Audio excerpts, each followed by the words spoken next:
What is up, everybody? Welcome to another episode of Limited Resources. This is episode number 302. I am Marshall. I'm one of your Limited Resources, and joining me on the line from Denver, Colorado, it's Luis Scott-Vargas. LSV, how goes? It's going pretty well. You're making me stop watching a Broncos game to do the podcast, but that's actually not a huge cost. Yeah, I am. I'm pulling you away from a sport that you are mildly interested in. I am tangentially interested in it. Yes. I know some of the tangents that bring you to that interest as well. You'll be fine. And but we have a cool show this week. We're doing our Rules and Interactions show, and we'll get to that in just a minute. Before we do, I want to mention our sponsor, channelfireball.com. Make sure you check out Channel Fireball for a whole slew of awesome free content. You can find videos, podcasts, articles, and they're all there to help you improve at Magic. We know that that's why you come to us, and that's why I feel good about sending you to Channel Fireball to help on that path. Also, you can pre-order Battle for Zendikar if you need some boosters or some of the singles for a deck or whatever. You can go on Channel Fireball right now, order them up, and they'll send them to you once they're allowed to. They'll be there basically as fast as you can possibly get them, by pre-ordering. It's a great system that a lot of stores do these days, and you can do that at channelfireball.com right now for Battle for Zendikar. Also, remember gpctac.com if you're planning on going to the Legacy GP in Seattle in November. And that's almost half full. It's 2 months away. There's a 2,000 person cap, and it's almost half full already. So if you're thinking about going, I would certainly pre-register. Man, it's that playmat. Yeah, the Delver of Secrets Insectal Aberration playmat. Yeah, which we're going to be giving away a copy of that on the show. Like I said, I have one that was given to me as a gift by the tournament organizers, Cascade Games, and I decided that the coolest way to use that would be to pass it on to a listener, so we'll be giving that away on an upcoming episode of the show. All right, so let's get down to business here. Before we do our Patreon question of the week, I want to bring in our special guest judge. He's a level 5 judge, which for those of you that don't know, that's as high as they get. And he's also responsible for the tournament policy. It's Toby Elliott. Toby, welcome to Limited Resources. It's great to have you on. Good evening, gentlemen. I'm happy to get you on the show. Level 5s are hard to corral, but I cornered you at a GP and and threatened you enough that you were willing to come on the show, and we certainly appreciate it. Yeah, we're not that hard to corral. You always know where to find us on the stage, somewhere around a GP. Yeah. To be fair, before Toby was a level 5 judge, he was like the guy who head judged the PTQs I played at. That's true. Oh, wow. That's crazy. Yeah, because you guys are from the same area, right? Mm-hmm. Yeah, both from Northern California. So there was many a tournament that, Toby was head judging or judging and I was playing in. So this is, up into about 10 years ago even. So. Wow. Oh, yeah, absolutely. Look how far you guys have come. Now you're both on Limited Resources, the pinnacle. All right, so let's start things off with a Patreon question of the week, and I thought we'd bring in Toby. Maybe he has something to throw in, and then we're going to get into the rules and mechanics of Battle for Zendikar. So Trevor Murdoch sends in. He says, "I'm currently stuck at what I think may be a common barrier to leveling up for a lot of listeners. I think I've mastered cabs and having a plan within games, but my decks are suboptimal because I don't know how to have a plan while drafting, especially in a format like Origins where the on-the-rails synergies are not great. I'm sure there's more I can do to take the best cabs card from each pack, but I don't know what it is." And this is an interesting email because first let's clarify what cabs mean, because I think it's just ubiquitous now, right? Like we don't need to actually. I don't want to assume that. I almost regret making these jokes. Not that I've ever really regretted a joke in my entire life, but I almost regret. Almost regret calling it cabs. And that's cards that affect the board strategy theory. Basically, the idea is, and what Trevor's saying is, he's drafting cards that, like 2 drops, 3 drops, 4 drops, and removal spells and pump spells, and that's basically it. But he's saying that's not quite getting him there. So yeah, and I think this brings up an interesting point, and we've addressed it a little bit on the show, but I want to reiterate it here, which is that the idea behind cabs theory is that it's a fundamental base from which to start your draft approach, right? It's drafting cards that affect the board state, and we had a whole show on it. Creatures, combat tricks, removal spells are your sort of trifecta there of cards, the type of cards that you want. You don't want the ones that don't. And the thing about cabs theory and about the way that you actually implement it is that it is not the optimal way to draft most sets. It turns out in Origins, it's pretty close, but in most sets, it's not. What you're going to want to do is to be able to branch out into the cards that don't affect the board state, but that are still worth it. When we did the Cabs podcast, I used basketball as a reference for, you try to, if you're learning a sport, it's often tempting to look at your favorite players on TV and try to emulate what they're doing. And the problem is that those players have put in years getting really good at the basics of their sport. And then that allowed them the opportunity to start figuring out some of the really high level things that you can do, some of the fancy plays, some of the really cool stuff that you can do within a sport. And when it comes to drafting, I know that a lot of players will watch Luis's draft video or my draft video or something and say, well, I want to draft like that. And so they'll start drafting these decks that are actually quite difficult to draft and to play. And my opinion is that if you start at a baseline of having a really good, solid understanding of how to draft a cab style deck, a board affecting, straightforward beatdown type deck, that then you can start to branch out from there.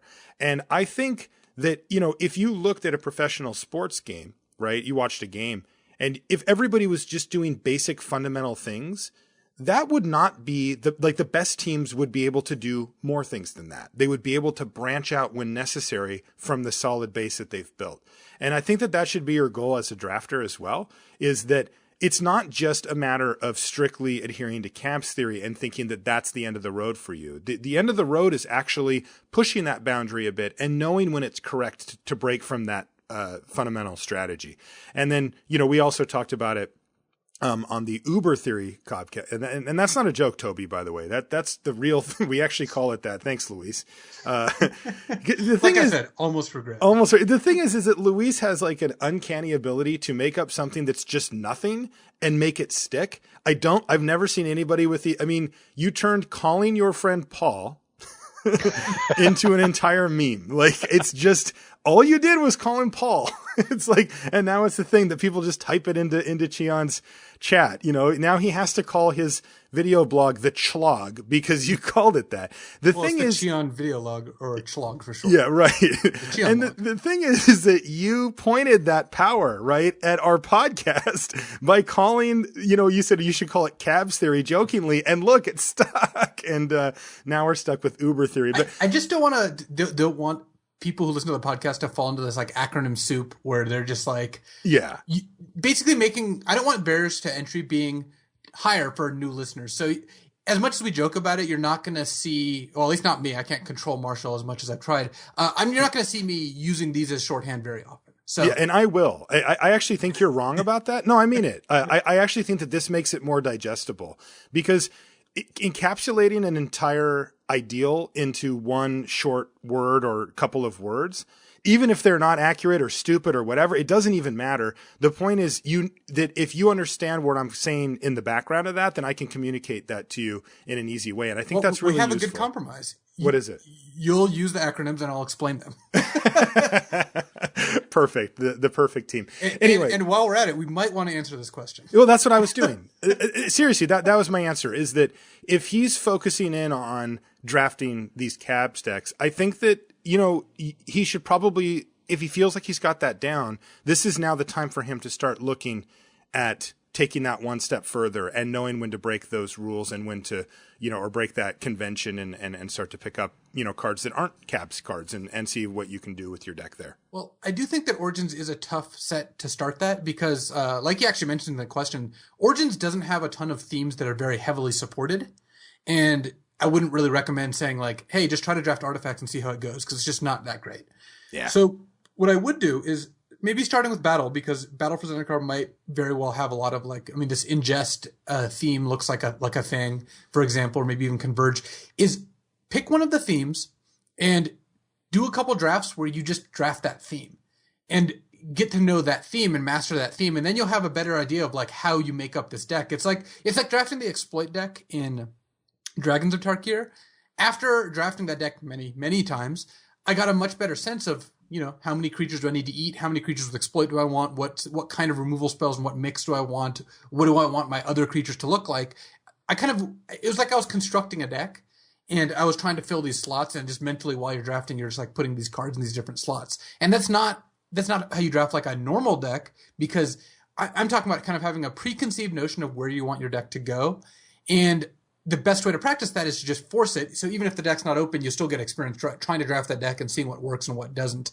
The problem is you need a format where decks like that actually are a thing, and Origins is not that format. Right. Yeah, totally. So I think, Trevor, it's time for you to start looking to that next step up and start branching out a little bit. But I think, like Louis said, yeah, unfortunately, Origins isn't a great place to do it. But maybe Battle for Zendikar will be. And that is a lot of what we're going to be talking about today. We've brought Toby on to help us decipher a lot of the new rules, interactions, mechanics, these things that, when you go into the pre-release and you've never actually played one of these cards yet, and you go, wait a minute, how does this, is there a trigger on the stack? Do I have to tap this? When is the thing exiled? When does it leave? When does it go to the graveyard? How can I leverage this? Is there any edge to be gained by knowing these rules? You're going to have more fun if you know the rules better. That much makes a lot of sense. But also there's a strategic advantage to just knowing the rules better than your opponent. And at the beginning of a set, that's a huge deal.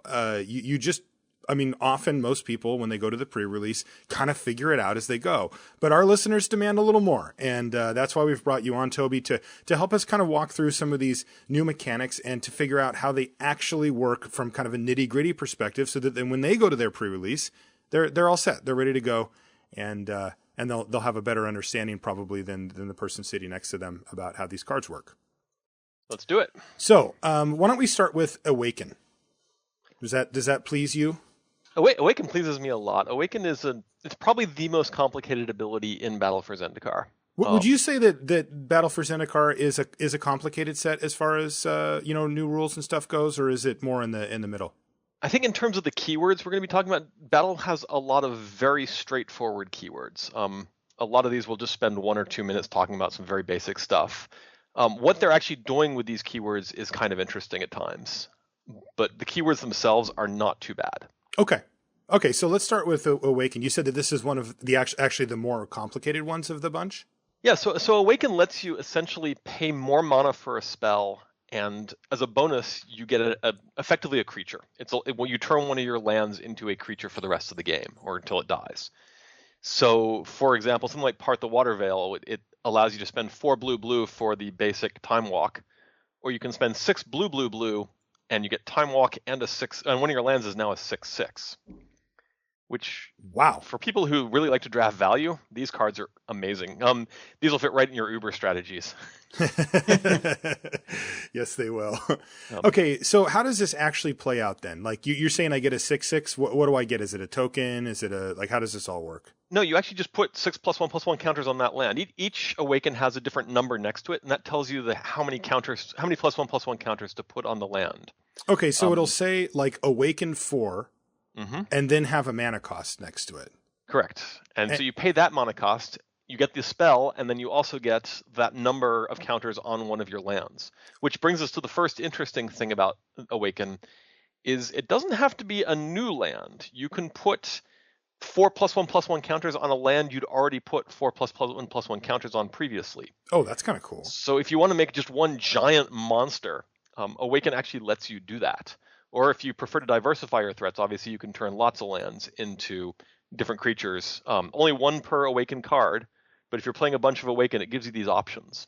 Now, one question I have right off the bat here is, how do I classify that cost? Is that a alternate casting cost, or is it an addition, or how? Like it's an alternate cost. It replaces the actual cost of the spell, which is actually which is quite important for this set. One of the other interesting things about Battle for Zendikar is a lot of spells care about converted mana cost. Okay. And converted mana cost is a very straightforward concept that a lot of people try to make much, much more complicated than it is. Converted mana cost, in all but one exception, which I'll get to in a moment, is literally you take the amount it costs in the upper right-hand corner of the card. So like Part the Water Veil costs 4 blue, and you just turn that into a colorless number. So the converted mana cost for Part the Water Veil is 6. The converted mana cost all the time for Part the Water Veil is 6. It never ever changes. So even if you are playing it for its Awaken cost, which is 9, it's still got a converted mana cost of 6. This is relevant, for example, with Void Winnower, which doesn't let you play spells that are even. Have an even converted mana cost. You cannot play Part the Water Veil, even for its Awaken cost, even though the Awaken cost is 9, because the actual converted mana cost for the spell is always what's in that upper right-hand corner. Interesting. So the one exception to that is if it's an X spell, while it is on the stack, X is part of the converted mana cost includes the value of X, and at all their times just ignores X entirely. Okay, but it's only, and while it's on the stack, it's an X, right? Yeah. So unless you have an X spell, the answer to what is the converted mana cost of this card is always what's in the upper right-hand corner. It doesn't matter if there's Thorns of Amethyst in play, things making it cheaper. It's always what's there. Okay, and it doesn't matter what the Awaken cost is, even if you pay the Awaken cost. Yes, it's always the Awaken cost does not affect that. Okay, that's interesting. So that's a nice shortcut for people to know that if it pops up in a game. Now, on Part the Waterveil, one of the things that kind of stands out to me as well here is I'm going to read the card, and so it's 4 blue sorcery. Take an extra turn after this one. You mentioned that it's like a time walk, and then you have to exile it. Which I'll actually ask you about that just because I find that interesting. But then it says Awaken 6, and then the cost is 6 blue. And it says if you cast this spell for 6 blue, also put 6 +1/+1 counters on target land you control, and it becomes a 0/0 elemental creature with haste. It's still a land. So, interestingly, one thing that I note here is if presumably I'm going to have to tap out to pay the 9 mana for this Part the Waterveil. The land's tapped. It stays tapped, Maybe. Right? Maybe. Yes, it certainly stays tapped. Like if it were, it would stay that way. Yeah, if you want to bash, you need an extra land that you did not use to cast the spell. Right. So then you're going to put the counters on the extra land and then turn that thing sideways. Now it gets haste. Luis, as a game designer, like what is that about? This is actually mostly for Magic Online, but it helps real life too. Even though haste is not normally found on, cards of all these different colors, the reason you put haste on it is just so you don't have to worry about which land you played this turn. Like trying to pick out which mountain you played this turn of your 6 mountains is not really that fun, and is definitely something that's going to really piss you off if you do it online, because in paper it's kind of impossible because you just put it on a mountain and you just be like, yeah, this is just not the one I played this turn. Right. But you say that, but this is actually huge from our perspective, because the number of times I've been called to a table where somebody has turned a Koth of the Hammerland into 4/4 and his opponent's been like, that's the one you just played, is not small, and it is impossible to arbitrate. I mean, you walk over and they're like, that's the one I played this turn. No, it's not. Yeah. Okay. Luckily, I don't have to figure out where you go from there. And luckily for everyone, they did fix it. This is a good decision. Yes, it is. Yeah. So this basically cleans that up pretty nicely. It also opens up some really good combos. You can activate one of the creature lands and then awaken it, and then give it haste. If you just need a way to untap it to really get the full value. I see. Okay, yeah, I guess we're went maybe going a little too deep here. Now, one thing I did note here, though, Toby, is that it does say you can only do this to a land you control, which I find interesting because I think for the most part, that's what you'd want to do anyway. But it does mean that you can't do something like animate turn your land into a 0/0 elemental with some amount of counters on it and then kill it. Right. If it's a problematic thing for you or whatever, you don't have that option. It must be your land that you actually awaken onto.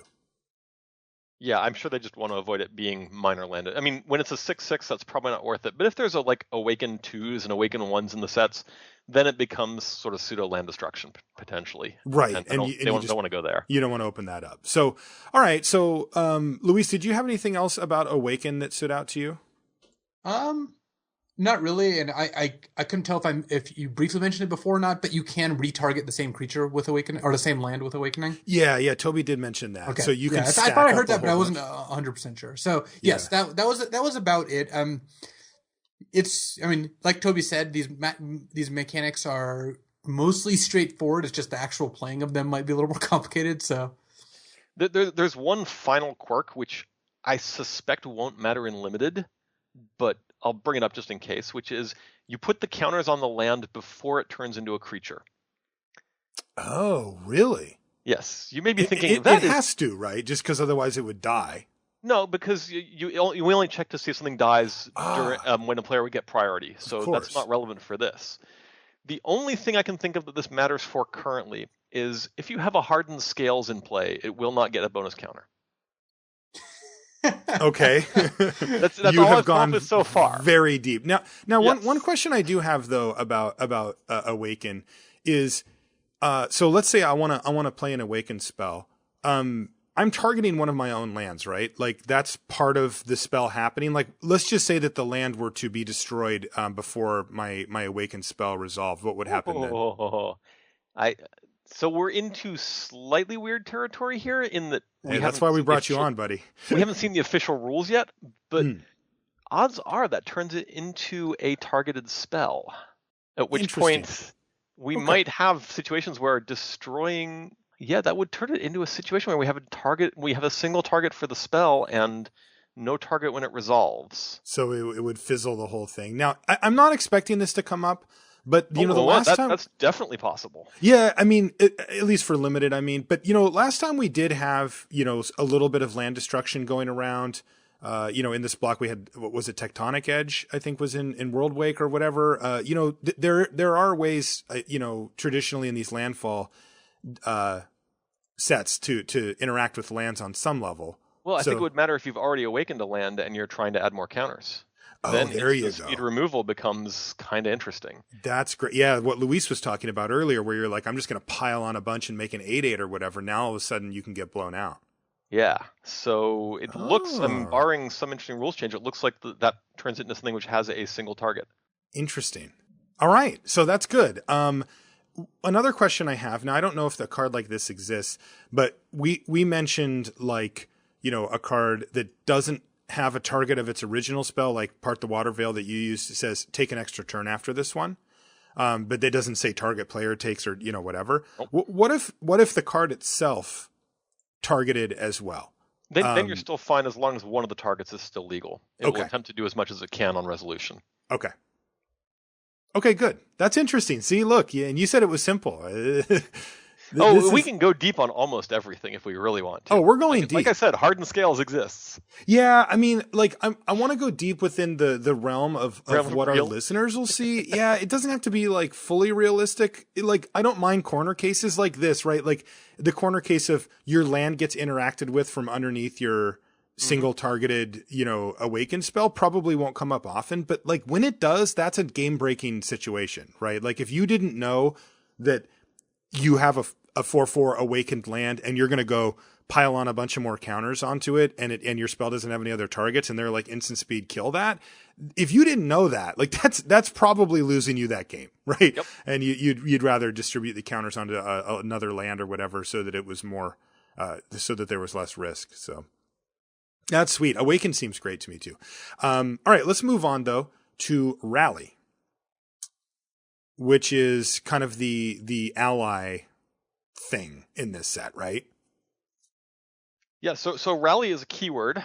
It doesn't actually, rally itself doesn't have any actual meaning. It's just put there for thematic grouping and spells out what actually happens on the card. But what always happens is an ally enters the battlefield and it causes something to happen.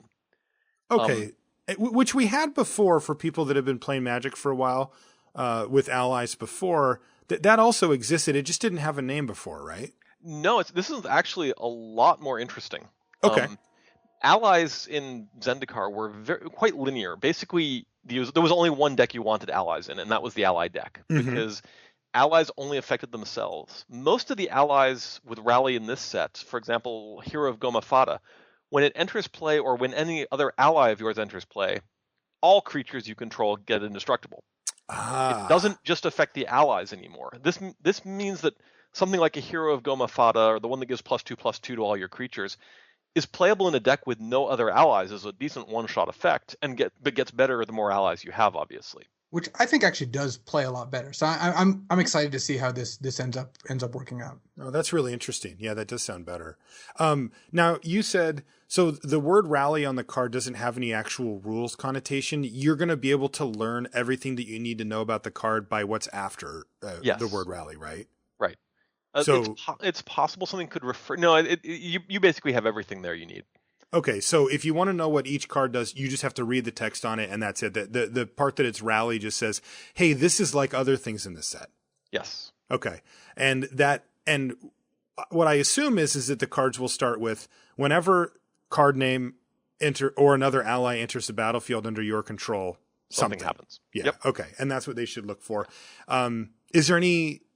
I mean, it's only under your control, right? I mean, I think we're pretty used to this now that like your opponent's stuff doesn't help you out.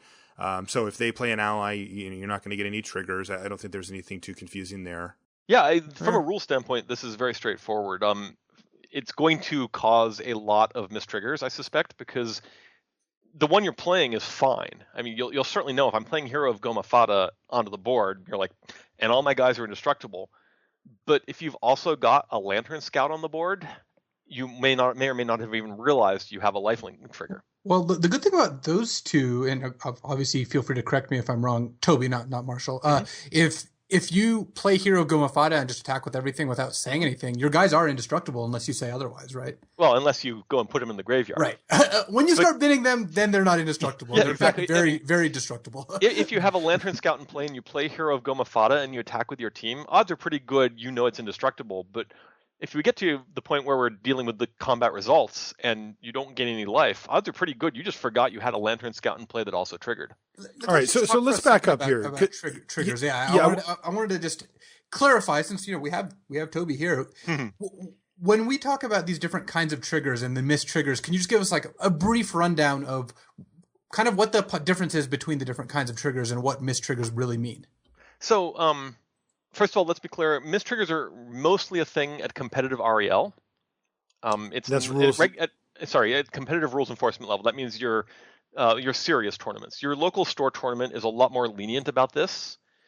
And all the mistrigger policy really amounts to is if you forget to do something with a trigger at the appropriate time, we will not go back in time and save you. We will simply say, no, we'll give your opponent the option to say, yeah, that was actually something I really wanted to happen. But you yourself are responsible for the trigger and your opponent isn't. And if you don't make it happen, then it's just we're not going to retroactively say you made it happen. But so for something like Hero of Goma Fata, as Luis correctly observed, it only matters that they're indestructible when we get to the point where it's time to bin your creatures. Up to that point, that's the point where you have to demonstrate, oh yeah, I realize this happened, because up till that point it hadn't been relevant. So what we look for is did you do something at the first time it became relevant? Did you choose a target at the appropriate time? Did you put the token into play? Or did you not break a rule when it came time to reach the point where you had to demonstrate that? And so that counts for all things that aren't visually obvious, right? Yeah, that's for anything which starts with whenever, when, or at, which are the three keywords we look for the triggers start with. Right. Like let's say Hero Goma Fata said, whenever Goma Fata or another ally enters the battlefield, target creature gets indestructible. There you'd have to say something right when you play it. Yes. As soon as you put that ability on the stack, you have to declare what's my target, because you have to give your opponent the opportunity to interact with that. Whereas here, there's no need to give your opponent any opportunity to interact with it until it actually becomes relevant at the end. Good. That's great. Yeah. I mean, this is the kind of stuff that's like you've obviously explained many times. And there's a lot of iteration on this too. We went through in the period of 1 year 3 different rule sets. Yeah, we had a sort of goal we started out with, which was people really didn't like having to play other players' triggers.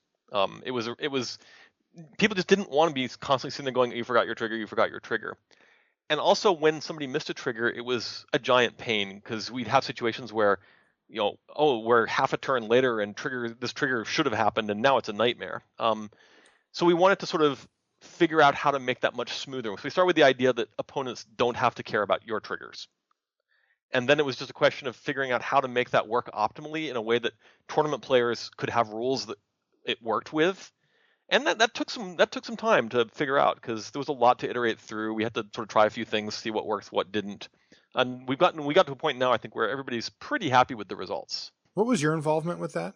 Oh, I wrote most of it. Yeah, that's what I thought. I did all the iterations. Yeah, because I mentioned at the beginning that you're responsible for tournament policy, and then this is right smack dab in the middle of that, right? Yeah, I mean, obviously a lot of other judges contributed a lot of really valuable stuff to this, and we had little working groups and stuff going, but ultimately the words that get put out there tend to have been written by me.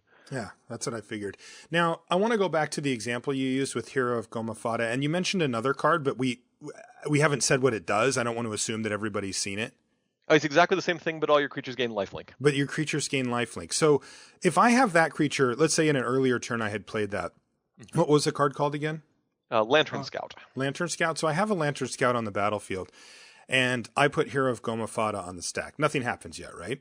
Well, Hero of Goma Fata enters the battlefield first. Yeah, I'm saying if I put it on the stack, nothing has happened, right? Oh yeah, at this point, There's no most visual of the things distinct. trigger, and there's no visual indication of that. You have two things that go on the stack. In this particular case, I seriously doubt it matters what order you do them in, but they will go on the stack in whichever order you choose. Well, that's when it enters the battlefield, right? But upon casting, nothing has happened Nothing yet. happens, Yeah, no. and so then if it resolves, it will enter the battlefield. And what you're saying is I now have 2 triggered abilities, one from Hero Goma Fata and one from Lantern Scout? Yes. Okay, so and if I had another creature with Rally, I would get And you 3 might have lots. Yeah, and so this is the part that you kind of touched on, Toby, right, where you said you could easily see a scenario where somebody just overlooked that they already had the Lantern Scout. Since they're holding the Hero of Goma Fata in their hand, they're like, oh, my guys are all indestructible, and then they, can leverage that. But they may have forgotten, and this is something that, you're going to want to pay attention to, is that that Rally very clearly is when this or another ally enters the battlefield, then it triggers. So it's the whole point is to sort of generate multiple triggers from your creatures, not just the time you cast them, but the time when you can rally other times as well. Yeah, they're still good if you have one, but if you have a bunch, they're probably insane. That is really cool. Yeah, I agree, Luis, with what you said earlier. That actually makes it play out a lot. Like these are just have a much more broad implication for limited. Right. It used to be that if you weren't in the ally deck, you could kind of not read the allies and just kind of pass on them. And now, even if you're not in the ally deck, these allies are quite good. I mean, Hero Goma Fata is just a very good card. Yeah, that's really nice. Now, and just to clarify what you guys mentioned from your example as well, right? Was there are certain types of effects that it can affect the battlefield that aren't visual, right? If you were playing on Magic Online and you played a Hero of Goma Fata and it resolved, your creatures would all say indestructible on them because they've gained that ability. Yeah, you would have no other options. Yeah, but in real life, there's no way for that to be shown visually. So and in fact, you are not required by the rules. Is this correct, Toby? This is a question to say all of my creatures are now indestructible. No, not until we get to the appropriate point, which is when there's damage on them. Right, and now I have to show you. Right, that I have in fact acknowledged this trigger, or that I'm that I know that it exists by not putting my creatures that have taken lethal damage into the graveyard. Right. Okay. Does seem pretty straightforward. I think the main thing is just to remember that it's when they enter the battlefield and when another one does, and that they'll trigger each time that happens. So don't forget them. Okay. Why don't we move on to Converge? This one looks kind of tricky. What's up with Converge, Toby? So Converge is, again, it's a keyword. It just sort of identifies what's happening, and each card will tell you exactly what happens. But the theme that they all share is that it looks at all the colors of mana you use to play the spell. So if, for example, take Radiant Flames, which costs red and 2 to play, what it actually does, you spend your 3 mana using 1 red and whatever other 2, and then when it goes to resolve, it says, well, what colors of mana did I use to play this spell? You used a red and a green and a blue. I'm going to deal 3 damage. Yeah, so Radiant Flame says 2 and a red sorcery.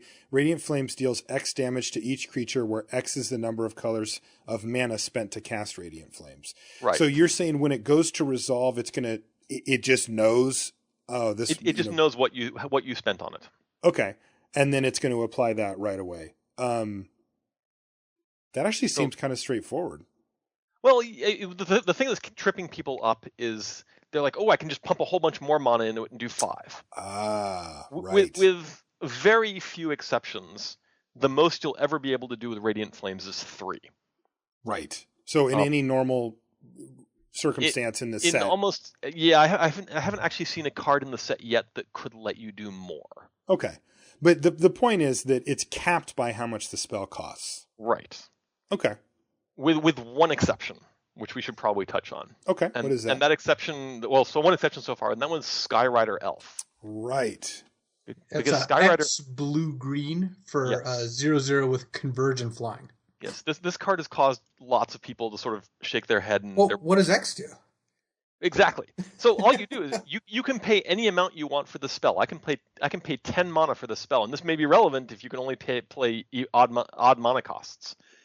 But so you can play 2, and X is 0. You can play any number 2 or more. If I just play Skyrider Elf for 2, I end up with a 2/2 creature because it goes to resolve. It says, "Hey, what colors of mana did you use? Oh, you used a green and a blue. Therefore, you have this 2/2." If I played it for blue, green, green for some reason, I would still have a 2/2. Mm-hmm. But if I played it for blue, green, red, I'd have a 3/3. And of course, the logical thing is if I play it for blue, green, and make X 3 and manage to play Wooburg for it, then I've got a 5/5. And that's kind of the dream. Yeah, and you can never go higher than a 5/5 because obviously until they introduce another color of mana, you're stuck with never being able to go higher than that. But now you mentioned it because you actually can pay more mana. It's just you're not going to get any more counters. It won't do anything for the spell. It might do something externally, but the spell itself will never get more than 5. The reason this one has an X is that by phrasing it this way, it allows you to play it as a 2/2 for 2. Whereas if they costed it at blue, green 3, then you would have always had to pay 5 even for a 2/2 flyer. Huh. That is a weird card, isn't it? Wait, so what does X do? Thanks, I'm waiting Luis. for the payoff. You should always play it as a 2/2 flyer, Luis. Yeah, okay, there we are. So one thing I do want to note with Converge, normally when you cast a spell, you kind of tap your lands and you play your spell. When you're playing a Converge card, just be really clear about what you're tapping your lands for. Like when you especially when you're playing lands that tap for multiple colors or anything like that, like you do have to announce when it's on the stack, how much damage you're dealing or how many cards you're drawing, because there's 2 and a black Converge, draw X, lose X. That's a card you very realistically will want to play for 1, 2, or 3. And your opponent needs to know how much that is, and you should be very clear how much that is. Yeah, and you cannot hide that information. It's worth noting for limited purposes that there are so far very few lands that tap for multiple colors, and they're all rare. So that shouldn't come up too often, but it's something to watch out for and make sure you're clear about what you've tapped them for. Okay. All right. Well, we'll keep our eye on that. Again, Converge, will tell you on the card exactly what it's doing for you, which is actually kind of a theme we have here. I mean, we had Awaken, which is an actual, what do you call those, Toby? A keyword? Or? Ability word, I think. Cost. What is it? It's an alternate cost. Oh, that's an alternate cost. All right. All right. Go ahead, Luis. So yeah, I think you're talking about like Converge and like Rally. Those I've heard them referred to as ability words, which don't actually mean anything. They're just a way to tell you that all these texts are kind of doing the same thing. Okay, right. And we have another one. This one's called Landfall. Landfall is back. It was a very popular mechanic in original Zendikar, and it's back. What should we look out for when it comes to Landfall, Toby? So if you played original Zendikar, you know this ability. I don't think there's any notable change to it at all. What if you didn't? Whenever you play a land, you get whatever the effect is that's on the card. So for example, something simple like a Scythe Leopard, which is a 1/1 with a landfall trigger. Whenever you play a land, it gets +1/+1 until the end of turn. So most likely in the early turns you play it for 1, and then the next turn you play a land and you're attacking with a 2/2. Now, but I want to know about how you actually get the benefit from it. How does that work mechanically? Oh, when you play a land, anything on the battlefield with landfall will trigger. It will trigger. So you'll get a triggered ability that goes on the stack. Just like Rally. So now both players get a chance to respond to this. And then if they don't, or even if they do in some cases, then the ability will then resolve, and then your creature will get bigger, or you'll get a bonus of some sort depending on what the landfall is. Mm-hmm. Exactly. You can play multiple lands in one turn if you can engineer that, right? If you can, do a sacrifice type land or something along those lines, play a spell that lets you put in, you'll get multiple triggers. That's pretty straightforward, but it is worth noting just because the general, what's going to happen on a game to game basis is you're going to play your land for the turn, trigger your landfall. That's going to resolve. Now your creature's better, or you get a bonus and you're going to leverage it. But there are some spells usually in these type of sets that will let you get like 2 lands at once, or play an extra land for the turn or whatever. And now you can start getting multiple landfall triggers, which of course is pretty enticing on most of these creatures, as they can get pretty out of hand. Yeah, and this is another ability word, so it doesn't have any actual meaning, and the rest of it will be on the card. So you just follow what happens on the card. And like kind of like Rally, most of these don't target. Some do, but most of them don't. And so you're going to end up just, the abilities are going to happen, and you're not going to have to like announce them immediately, and your opponent doesn't have to announce them immediately. So just because your opponent played a land and didn't say anything, their tiger is bigger. So, or at least you should assume it's bigger. Yeah, the major exception to that is there's that cycle of modal landfall spells. Right. I was actually going to bring those up. The retreats. They're the enchantments that say when you play a land, do one of two things. Like you get to choose, like, give your whole team +1/+1, or put a 1/1 core into play. And there you have to choose when it goes in the stack, even if neither's targeting, right? Right. Yes. The first thing you do in that spell is you say, I want the first option or the second option. Okay, and then the ability goes, the trigger goes on the stack. Now players can respond, and if not, then you'll get that. Right, and some of those do target. Okay, and those are uncommon, right? Yes. So we'll actually be seeing those quite a bit. So let's remember that too, guys. When you go to the pre-release, when you play your land, make sure that you announce which one you're doing, and if there's any applicable targets, you'll announce the targets at that time as well, right, Toby? Exactly. Okay.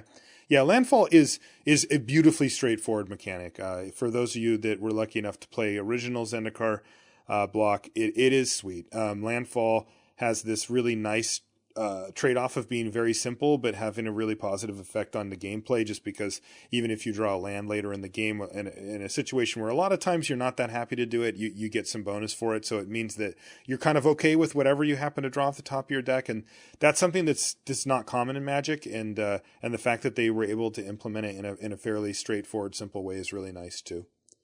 Okay, this next one is really interesting, and it looks like a pretty powerful, sort of sub theme for limited as well. And it's Ingest. And this has to do with creatures that we're calling processors. So why don't you walk us through how this works, Toby? So Ingest is a keyword, and it basically is rules text for if this creature does combat damage to a player, exile the top card of their library. And that's all it does. Mechanically, it's very straightforward. It obviously it's an engine card to drive other interactions in the set. I suppose you could theoretically mill somebody out with a whole lot of these, but it's actually pretty hard because it's just one. It's always one when card. When your 5/5 is hitting them for a card, you're just going to kill them. It really is. Yeah, so here's an example. We've got Mist Intruder, which is 1 and a blue for a 1/2 with flying. It's a Eldrazi drone. It's got Devoid, which we're going to talk about in a few minutes. And like I said, so it's flying and it has Ingest, and it says whenever this creature deals combat damage to a player, that player exiles a top card of his or her library. Now, what you guys just said was really important, and I think something that we should put a stamp on here, which is that when you hit your opponent with an Ingest creature, it exiles 1. And that is not, it doesn't care how much damage you did, just that you did damage to it. Is that the good way to say that, Toby? Yeah, and on the flip side for that, it doesn't replace the damage. This isn't one of these abilities where it says instead of doing damage, exile. This is, you do the damage, and then this trigger goes on the stack and mills the card. Okay. Exiles a card. And it exiles a card. Right. Before we get to processors, I just wanted to ask you, what do you recommend for people that are playing real life Magic, for where they put their exiled cards? I've seen all different types of... It depends a little bit on the card. If it's an exile card that is related to another card, I like to have it underneath that card, face up usually. Okay. Just so that you know these cards are associated. Because usually if a card exiles another card, it's for some engine reason. They want to do something with that card later, or they want to... something like a Void Maw wants, you'll pull them out and give it bonuses or something. So those I like to be next to it. A hideaway land, I want the face down card underneath the hideaway land, so you know which one's associated with which land. For your pile of cards that are just generically exiled due to delve or due to this ingest ability, a pile near your library that's clearly designated exile. Some people like to turn them sideways. That's okay. It's a little dangerous for like cards getting knocked around, but as long as it's a clear pile somewhere and there's no confusion, we're not all that worried about it. Okay. And so this is going to exile one of their cards, and those are exiled face up, I'm assuming? Yes. Okay.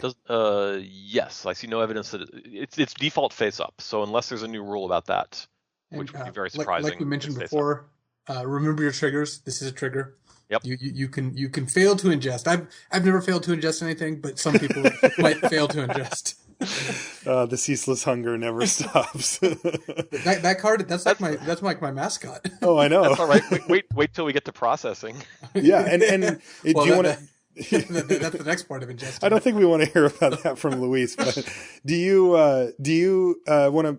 Is it good to bring in the processors now, Toby, for ingest? Sure. So there aren't actually any rules. There's not a keyword or anything associated with processors. There's a creature type, and they have abilities that do things with exiled cards. There's not particularly a theme to them. Some things make you return their cards to their graveyard in order to get bonuses here or there. Some of them need it for all sorts of stuff, but each there isn't like a thematic association with them. Right. Other than them hitting and then basically there's a weird little dance that happens here, right, with these processors. So I'll read. There's a rare one called Blight Herder, and it's 5 mana for a 4/5, and it says when you cast Blight Herder, you may put the top 2 cards your opponents own from exile into their owners' graveyards. If you do, in this case, you get 3 Eldrazi Scion tokens. That's weird, right? Like, what are we doing here? In this case, I'm interacting with my opponent's exile zone into their graveyard zone. Like, I haven't ever moved a card from that spot to the other. How does that actually work? Well, I mean, certainly the important part of this is that it's not just cards you've ingested. If they're exiled for other reasons, they are eligible to be processed by the Eldrazi. Okay. I'm wondering if there are any processors that aren't triggered abilities. I haven't seen any yet. Yeah, another one is Merc Strider, which is one I had for the column. It's 3 and a blue for a 3/2. When it enters the battlefield, you may put, and this is, we're just going to call this shorthand processing, but you may put a card that an opponent owns from exile into that player's graveyard. If you do, in this case, it's return target creature from its owner's to its owner's hand. I'm actually curious why there isn't a processor ability word. I don't know. From what I heard, I talked to some of the R&D people, and they told me that they had it like there was like digest and ingest, and like they had some other things earlier before they kind of hammered out how this was actually going to work. And I guess it ended up being that the processors were kind of they're the ones kind of carrying that word for what these actually do. They have so much room on their cards. I don't see how they couldn't have fit it. Fair enough. So yeah, it looks like they all work. I mean, barring new shenanigans we haven't seen yet, it looks like they all work very straightforwardly. The processor enters the battlefield. You move some number of cards from now that's a triggered ability, right? It's a triggered ability. Okay. Lots of triggers in this set. Yeah, they're kind of adding up here. Yeah. And you just take X cards of your choice, or however many are specified, from exile and put them back into that player's graveyard. Now, does that? I know this is weird, but does that target those cards? No, you get to choose on resolution. You just choose on resolution. Yeah. You choose on resolution. Okay, so the trigger goes on the stack. Both players can respond, and then if it resolves, then you just choose the 2, do it. Now, is there another triggered ability that gives you the bonus, or is that all part of the thing resolving? No, it's all part of the same ability. It's just if you do this, then something else also happens. Okay. So if the ability is allowed to resolve, then you're going to take cards from their exile zone, put them into their graveyard, and then also get an ability, and that's all tied together. Yeah. And if you do that, something else happens. Right. Interesting. Now, when one thing that's weird about this card, before we move on, Blight Herder, it says when you cast it. So this one actually gets around counter spells. It's not going to matter too much when you're playing in paper, because when you play Blight Herder and put it on the table and then do the thing, that is going to be fine. Like, it's not like putting it on the table means that it already resolved and you missed your trigger or anything like that. But it's just, be aware that some of these cards are just worded in weird ways that, this happens even if they have a counterspell. Now, so there's another rules quirk. There's another rules quirk that can come up here too. I've just noticed, which is on a lot of these, you process and then you do something to target creature. Mm-hmm. And even if you are not planning to process, or they have no cards in exile for you to process, you still target a creature. So I'm not. Is that true? Mm-hmm. Because exploit was worded Like when you played Silumgar Butcher, it said, exploit, sacrifice creature, and it said, oh, I see, because that was in two different That was things. two abilities. This is a single ability which has a target. All right. Okay. Yeah. Because I remember. So I got when you did our rules show last time for Faber Forge or Dragons, I said you target with Butcher whether or not you sacrifice. That's actually not true. But Right. for a card like Wasteland Strangler, which is kind of the equivalent, gives -3/-3 even. This is you target and then you decide whether or not you want to actually process based on what they do. Yes. Or even right. if you can. I mean, you still target even if you do not have a card in exile to be processed. Right. So this may be relevant if there are reasons to want to target something. Right, because we have seen sometimes it pops up in a set where they'll make some creature that says, if this becomes the target of a spell or ability, sacrifice it, or it grows, or whatever. And this actually would satisfy that, even if even if your opponent had no cards exiled thus far. Huh. Cool. That's interesting. By the way, these cards are sweet. The processors and the ingesters, I think that these things are super sweet. Yeah, I hope this deck works because it looks really interesting. That's what I'm hoping too. Okay, what about Scions? These are Eldrazi Scions. People that played before again in Rise of the Eldrazi will know about the old version, but these are Eldrazi Scions. They're a little bit different, but I'm sure they play similarly. They have been upgraded. Right, Yes. they used to be Spawn, and now they've grown up into Scions. They can now hit people for stuff. Yeah. So what is an Eldrazi Scion? So an Eldrazi Scion is just a 1/1 creature that you can sacrifice. Well, it's just a creature type, literally. It happens that every single thing when you create an Eldrazi Scion creates the creature that also lets you sacrifice that creature to add a mana to your mana pool. So they get an extra ability as part of the token creation process. It's not tied to being an Eldrazi Scion. It's just part of the ability that makes it. Oh, that's interesting. I never knew that. And they're 1/1s, and they're usually created by Eldrazi drones or by other spells. Mm-hmm. Okay. You can sacrifice them anytime, even if they have summoning sickness. Yeah, they're just like if you remember from Theros, it was the gold counters. The one that made a mana. Yeah, exactly like that. But these things can beat down. Yes. And block. Well, kind of beat down. Yeah. One of the things that you'll see pop up as well, that's sort of a rules wrinkle, is you can block something with these and then sacrifice them, which, if the creature has lifelink, for example, means that no damage will actually be dealt because the creature's not there. And so you can kind of get around a lifelink for a turn or two, depending on how many of these things you have. There's some little wrinkles like that, but these play fairly straightforwardly. Yeah, it should be fairly straightforward. Okay. Devoid. Mm-hmm. What does Devoid do? Well, Devoid is where you put your exiled cards. Yeah, so Devoid you got to laugh out of Louise. I guess sweet. That is a victory. C-. Well, my bar is very low. Just if you couldn't already tell. So Devoid is really simple. It just says this card, ignore the mana symbols and its casting cost. It has no color. And colorless is obviously a major theme of this set. It itself is inherently not anything terribly meaningful. I mean, it's relevant for things like protection, and it's relevant because this set has a theme of doing things with colorless creatures. So this is a way to give you lots of colorless creatures that you can only play in certain decks.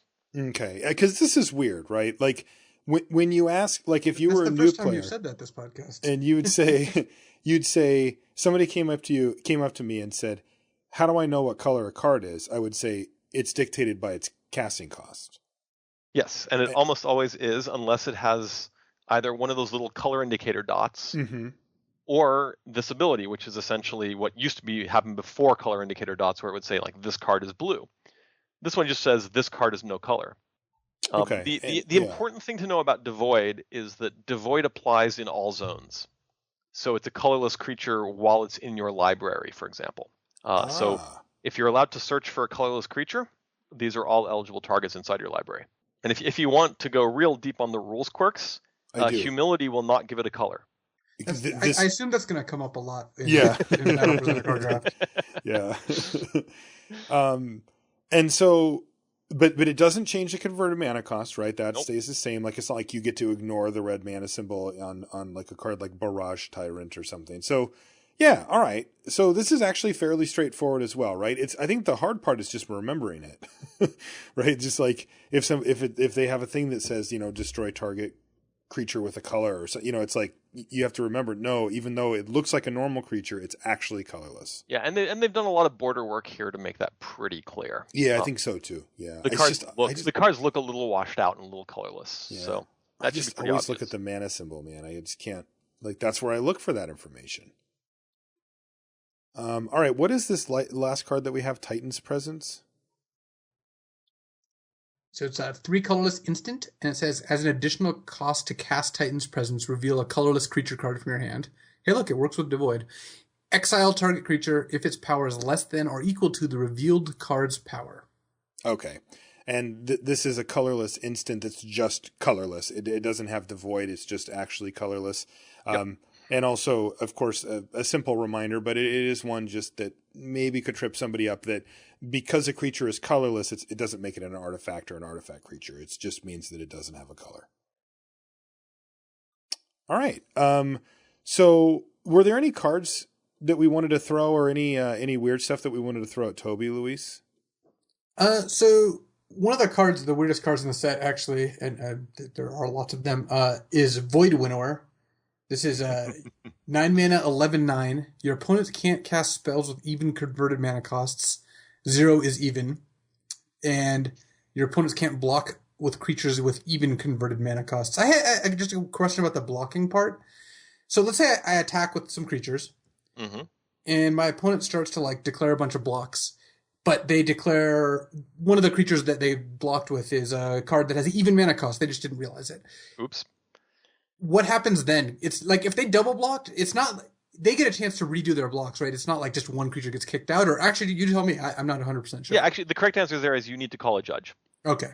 And they will deal with it. But what will actually happen is that's an illegal declaration of blockers. We will back it up and have them declare blockers legally. Okay, so this isn't like a complete trap where it's like, haha, you try to double block, but one of them can't, so the other one has to face it. Yeah. No, nothing like that. No. And also, you aren't able to, I actually kind of want you to block with that even guy. I won't mention anything. Well, that is cheating. Yes, exactly. But yes, so if you see your opponent try to block with an even converted mana cost, just call a judge and we'll back it up and redo. And what are your thoughts on them saying in parentheses 0 is even? Because that is mathematically true. I was wondering if this was that true before they printed Void Winnower, or Magic did not determine the fundamental rules of mathematics, but as far as I can tell, I did some research. 0 is generally considered even. It's the generally considered, and the number of mathematical pedants out there who might be according to research done in Russia in 1872. Yeah, I mean, I think they just 0 is even is not something that's inherently obvious. You think about numbers of 1, 2, 3, 4, 5. You always know it's even and odd. 0, you actually have to think about for a moment. And I think they just wanted to preempt the need to think about it. Would it have made your job more interesting if they did not put that part there? I'm willing to bet that had they not put that. Actually, I'm willing to bet I still get at least one call about. Well, it's mythic, maybe not. But it would not have surprised me if I got a call about that. So I had another question. So Ally Encampment, it's a land, taps for a colorless, taps to add 1 mana of any color to cast an ally spell, and it says 1 tap, sacrifice Ally Encampment, return target ally you control to its owner's hand. Can I use this on a Gideon, ally of Zendikar? Not unless they've really changed how planeswalkers work. It's literally called an ally. So, yes. Sadly, it's not looking at that part. It is looking at the type line. You want... On your type line, you need creature-ally. There may be other words in there, depending. But it's actually looking for what's on the type line. Toby, as a level 5 flavor judge, I do not like this ruling. As a flavor judge, I am saddened by this too. But, if you really want to go deep there, you should be able to get all cards with Rally because it's got ally in it. But no, flavor-wise, that actually wouldn't work, though. No, that wouldn't. Unless Luis takes to calling it Rally. That's too much even for me. In flavor magic, though, I'm definitely letting it get Gideon. Yeah, exactly. You 100% should. That was actually about all I had in terms of individual cards. We mentioned the retreats. We mentioned different Converge cards. So yeah, I think we covered it. I do want to just run back that even if individually these things aren't insanely complicated, like Ingest and Devoid are not that complicated, there's just a lot of triggers going on, and you just be pretty clear about what's going on. There's just a lot happening. Yeah, it certainly makes Toby's job a lot easier if you are. So I have at least one more card that I want to highlight as being quirky as all get out, which is Zeta Hedron Grinder, or Zada. I don't know how they're planning to pronounce that. Why don't you read it? Whenever you cast an instant or sorcery spell that targets only Zada, and that's really important, copy that spell for each other creature you control that the spell could target, and each copy targets a different one of those creatures. Well, you didn't say what Zada was. No, he's a legendary creature goblin ally. And he's 3 and a red for a 3/3. As a flavor, Zada's actually a she. Yeah, that is a she. Really? Yeah. You can tell by the ridges in the head or something like that. Well done, sir. They said that. Yeah. I do my flavor judge research. I bow down to you for flavor judge, apparently. Yeah, I run away from him, but whatever works. But I don't see why is this card complicated. Yeah, this seems really straightforward. People are kind of wishfully trying to do really complicated things with this. So, for example, if I fire an arc lightning at it. Mm-hmm. First of all, a lot of people are like, well, I fire 1 point at Zada and 2 points at other creatures, and they've just missed the fact that it has to target only Zada. You cannot have other targets for this trigger to even happen. If there are other targets, it just won't happen.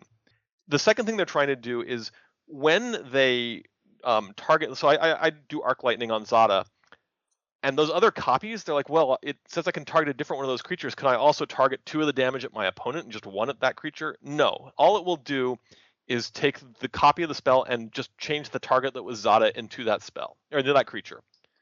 It won't let you do any crazy change targets to multiple targets or anything like that. Okay. That card's weird. I told you. Do you agree, Luis? I definitely agree that Zada's weird, but she's going to lead to some cool gameplay situations. I mean, at the very least, casting some kind of giant growth, just turning it into an overrun. But what you really want to find is like a cantrip. Like, target creature gets first strike, draw a card, just something like that. You just draw a card for each creature you control. Yeah, we'll be looking out for that. Yeah, it makes that almost playable. Nice work, you did it. All right, well that's pretty good. Toby, any thoughts on the set overall? Just any observations that you've had as you've kind of browsed around and gotten used to some of these new rules that are coming out? Yeah, I think it's mechanically very simple. Most of these there's not a mechanic like Bestow where there's lots of complicated rules associated with anything. I mean, the actual additions to the rulebook to make this set work are going to be fairly small. But I think it's hiding a lot of complexity in the game plan. So when you guys get to your set review set, you're going to have a lot of interesting stuff to talk about the various interactions. I don't think it's hiding them. I think it's just very complex. Fair enough. The set itself is very complex, but it's not complex in how it's set up its rules. It's just complex in its interactions. Okay. Right. The rule set might not be complex, but just like how the cards end up playing out, I think is gonna be pretty complex. Yeah, I'm curious to see how that plans out. Now, Toby, before we take off here, I did want to give you a chance to let our listeners know a little bit about the Judge program and maybe how they could get involved if it interests them and what the benefits of that are. Sure. Let me just highlight a particular resource that I think everybody should know about, not just the judges, and that's the Judge Chat, which is on IRC on Freenet at MTGJudge. Here, I'll jot that down and put it in the show notes for people that want to check it out too. And there's also, if you go to chat.magicjudges.org, there's a web gateway to it. And anytime you want, 24 hours a day, there are probably 50 to 60 judges sitting in that room and will happily answer your rules questions. Okay. And then if somebody wants to become a judge, how do they do that? What can they do? If somebody wants to become a judge, the fastest and easiest way is to talk to your local judge. We're a big mentoring-focused organization. We're happy to take new judges under our wing and train them up and get them going and get them to get involved in the program. If you don't know where your local judge is, we also have the regional coordinator program. And if you just do a search, I suspect for Magic, just checking here, Magic Judge Regional Coordinator. Yes, the first link comes up with how to contact your regional coordinator. And that's somebody who, for a particular region like the Northeast US or the Benelux countries, that's the person who's sort of the single point of contact if you don't know how to get in touch with any other part of the program. And you can get in touch with them and they can put you in touch with people nearby you. And would you recommend doing that? If you enjoy Magic, I think judging is fantastic. I mean, I got into judging actually about 8 years after I started, no, 7 years after I started playing Magic, just because it was another way to be involved in the game. And I just wanted to give back to the community I'd worked with so much. And so it's just another opportunity. And for like level 1 judges where you're mostly focused on your store, you don't even need to not play. We actually have set it up so that at the lowest levels, the FNMs and just your general store tournaments, the judge is usually playing in the tournament itself. They're just there to help all the other players. Oh, that's a really smart way to do it. Because if you set it up so that somebody just doesn't get to play anymore at that level, then they probably just won't do. Yeah, it's just awful. Nobody wants to do that. Toby, thanks for taking the time to come on the show. We really appreciate it. Thank you for having me. Where can people find you on social media or whatever if they want to say hi or anything? Or if they want to complain about certain rules changes. I was going to say, people never say hi. I'm on Twitter at Toby Elliott. I'm usually hanging out on various IRC channels as well on EFNet. Twitter is actually probably the fastest way to get hold of me nowadays. Okay, so people can find you at Toby Elliott. I'll also have that link in the show notes. Thanks again for coming on. If you want to find Luis on social media, he is LSV. And if you want to find me, I'm Marshall_LR. You can find all things related to the podcast at lrcast.com. And I want to remind you that the show is brought to you every week by channelfireball.com. Make sure you check out their website for a slew of awesome free content to help you get better, and a full selection of singles, sealed product, and supplies. Anything you need Magic related, they're going to have it at channelfireball.com. That will do it for the show this week. Thank you so much for hanging out, and we'll see you next week. So I wanted to actually call a judge since we have the opportunity to do so right now. This bleeds a little bit into our main topic, but don't worry, there's some nonsense at the end, just in case you were worried. From a player perspective, I really want to just let people know, and this is something I'm sure Toby has said millions of times, don't be afraid to call a judge. I think one of the things that people don't realize is that calling a judge does not mean you think your opponent's cheating. It does not mean someone screwed up and the judge is going to come here to, judge you. The judge is going to come over to make sure that the game gets played correctly. And it's just not an indictment of your opponent when you call a judge. I really just wish people would call a judge whenever they get confused or aren't sure what's going on or think something might have happened. And I think it would just make the game go a lot smoother. People weren't worried about this. I know there's a lot of players who are just too intimidated to call a judge, or when their opponent calls a judge, they get mad at their opponent. And that's not improving the gameplay experience for anyone. A couple times I had the experience where I, have some complicated card interaction. My opponent's like, how does that work? And I explain it. They're like, okay, whatever you say, man. And I'm like, well, I can call a judge and they'll tell you that it works that way. They're like, no, it's fine. I trust you. And it's like, yeah, you really think I'm just like making things up right here, but you don't want to call a judge to verify it. And that's the sort of thing I really don't want to avoid, because at the end of the day, my opponent's not sure what's going on. And they're like vaguely suspicious, but not so much that they actually want a judge to come over and talk to them. And I think they just didn't have a great experience there. But in general, I've been very happy calling a judges. So I actually wanted to go over some of the most common rulings I've appealed. Since if a judge comes over and makes a ruling, you can appeal to the head judge. Many times that's actually been Toby. I think the ruling I've appealed the most frequently is whether I can go to the bathroom. Toby's actually answered at least one of these, where I tell the judge, I'd like to use the bathroom. They're just like, no, the round's about to start. I'm like, well, I'd like to appeal. Like, appeal what? I'm like, well, I'm going to go to the bathroom. I don't want to get a game lost for being late. And every time Toby said, yes, go to the bathroom. But for whatever reason, I've been told multiple times that now is not the time, but that's just not how it works. So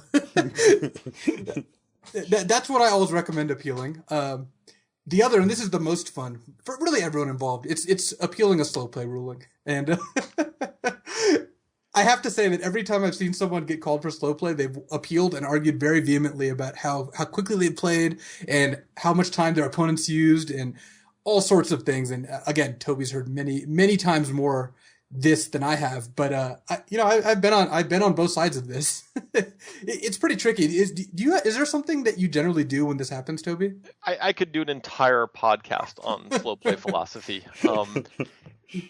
There's a couple of disconnects. One part of the problem is that players often don't realize when they've tanked. Like when you're tanking or when you're thinking really hard, time moves at a different rate. Yeah, the bear on the bicycle is just going really slowly. Well, yeah, around exactly. and around. Yes, I mean you're thinking about something. You're working through a whole bunch of complex problems, and you don't even realize. like if I stopped talking for a minute right now, it would get really awkward. It's a remarkably long time to not do anything. And so you don't realize when you sit there that, and a judge suddenly interrupts you and says, and usually they'll give you a warning. They'll be like, I need you to play faster, or just a reminder, nudge, nudge, nudge, time to do something. That can be a big surprise to players. They won't realize, oh my goodness, I just didn't do anything for a minute while I sat here. The second thing is what we think of as an evolving game state. It's actually fine to take 30 seconds to a minute to evaluate if the board is just completely revamped. Somebody's just wrathed and everything's gone away, or warp world and everything's completely different. So there are times in the game where there's these crucial moments and everything has changed and you need to reevaluate. But the way Magic works is it's a series of states, and each state isn't generally very different from the previous one and isn't going to be all that different from the next one. So you've taken time to process this state as it's going on. As a new card is added to the board or removed from the board, that shouldn't substantially change. You don't have to reevaluate everything all over again. And this is a trap that players fall into, is they think, and then a little something happens, and then they need to think all over again. And that's what we're trying to avoid. We're trying to avoid players going back into those loops for every little thing that happens. And so that's often what will cause a slow play warning, is if you've been thinking and then you take a really minor, the number of times I've seen somebody think for a while, tap 2 lands, untap 2 lands, and then think a while longer, and then play something, and then think a while longer. These things haven't actually changed the game. Just take the time to think through your plan. We'll give you a few seconds to do that. We're not dashing in there. But when you're done with that, do your actions. Don't spend a whole bunch of time reevaluating the new board, because the new board looks an awful lot like the old board most of the time. And Toby, true or false? If I play really fast during a match, I get a lot of time at the end to think. False.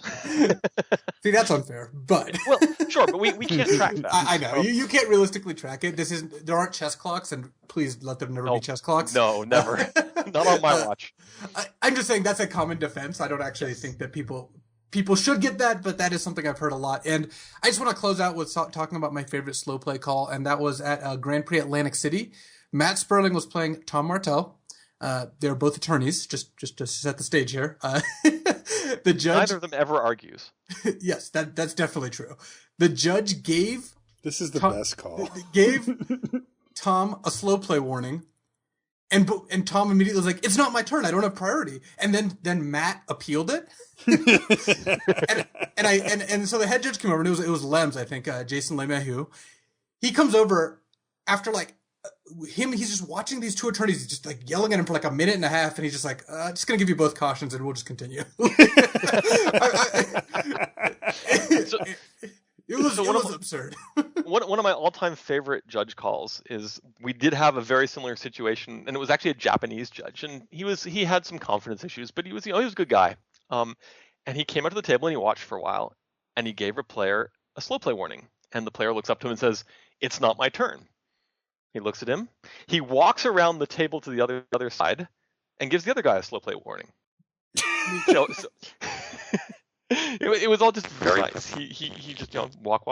Sir, I'm going to give you a slow play warning. So he handled it absolutely correctly, honestly, because somebody had clearly taken. Someone should get a slow play warning. Yeah, somebody's getting one. If it wasn't the first guy, it was the other. Yeah, that's great. So. I guess on that note, we'll close out with a minute of silence here to see exactly how long that is when you're trying to make a play.